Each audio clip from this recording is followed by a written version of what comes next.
কলকাতায় যেখান থেকে হচ্ছে বাংলাদেশ বিরোধী ষড়যন্ত্র। কলকাতা লাগোয়া এক উপনগরীতে শয়ে শয়ে বাণিজ্যিক কমপ্লেক্স, রাত দিন লাখ লাখ মানুষের ভিড়।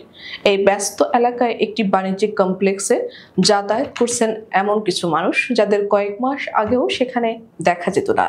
এই নবাগতদের অধিকাংশকেই চেনেন না আশপাশের লোকজন, চেনার কথাও নয়, অথচ তাদের অনেকে মাত্র 1 বছর আগেও বাংলাদেশের রাজনৈতিক ব্যক্তিদের মধ্যে ছিলেন। তারা আওয়ামী লীগ ও এর সহযোগী সংগঠনগুলোর শীর্ষ ও মধ্যম স্তরের নেতা। তারা যে বাণিজ্যিক কমপ্লেক্সটিতে কয়েক মাস ধরে যাতায়াত করছেন, সেখানে দলীয় দপ্তর করেছে বাংলাদেশ আওয়ামী লীগ।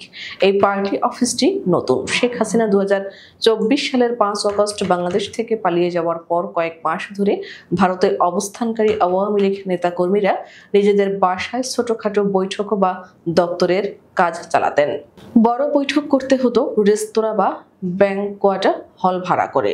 কলকাতায় বাণিজ্যিক পরিসরটির পেছনের দিকের ভবনটির 8 তলায় লিফট দিয়ে উঠে বাঁ দিকে গেলেই সারিবদ্ধ বাণিজ্যিক সংস্থার দপ্তর। করিডোরের দুদিকে হালকা বাদামি রঙের একের পর এক দরজা, তার মধ্যে একটিতে আওয়ামী লীগের পার্টি অফিস। শুধু বাইরে কেন, 500 বা 600 স্কোয়ার ফুটের ঘরটিতে উঁকি মারলেও কেউ বুঝতে পারবেন না যে এই ঘরটির সঙ্গে কোনোভাবে আওয়ামী লীগ জড়িত আছে। কোনো সাইনবোর্ড বা শেখ হাসিনা অথবা শেখ মুজিবুর রহমানের কোনো ছবি কোথাও নেই ঘরটির বাইরে বা ভেতরে। এক নেতা বলেন, বঙ্গবন্ধু ভাই নেত্রীর কোনো ছবি, সাইনবোর্ড কিছুই আমরা রাখিনি। খুব সচেতনভাবে অনেক চিন্তা করে আমরা এটা করেছি। তিনি আরো জানান, এই দপ্তরে 30 থেকে 35 জনের বৈঠক হয়। চলে বাংলাদেশ সরকার বিরোধী ষড়যন্ত্র। গত বছরের 5 আগস্টের পর বাংলাদেশ ছেড়ে ভারতে পালিয়ে যাওয়া আওয়ামী লীগ ও সহযোগী সংগঠনগুলির অনেক শীর্ষ নেতা এবং প্রাক্তন মন্ত্রী কলকাতা বা তার আশপাশের অঞ্চলে বাসা ভাড়া নিয়ে থাকছেন। এর বাইরে বিভিন্ন পেশাজীবী, সরকারি কর্মচারী, পুলিশ কর্মকর্তা এবং অবসরপ্রাপ্ত সেনা কর্মকর্তারাও চলে এসেছেন ভারতে।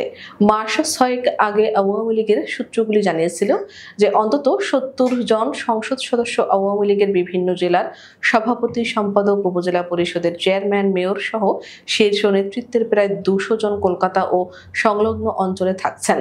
এদের কেউ সপরিবারে থাকেন, আবার কোথাও একসঙ্গে কয়েকজন মিলেও একটা ফ্ল্যাট ভাড়া নিয়েছেন। এক নেতা বলেন, এখন সংখ্যা খুব বেশি বেড়েছে তা নয়। দ্বাদশ সংসদের প্রায় 80 জন সদস্য এবং আরো 10 থেকে 12 জন সাবেক সাংসদ এখন ভারতে আছেন। কেউ কেউ এখানে এসে আমেরিকা, কানাডা বা অস্ট্রেলিয়া চলে গেছেন। সহযোগী সংগঠনগুলোর শীর্ষ নেতারাও আছেন কলকাতার আশপাশে। তারা প্রায় সবাই এই পার্টি অফিসে যাতায়াত করেন। নির্দিষ্ট কোনো সময় নেই, প্রয়োজন অনুযায়ী নেতারা আসেন। প্রতিদিন সবাই আসেন না।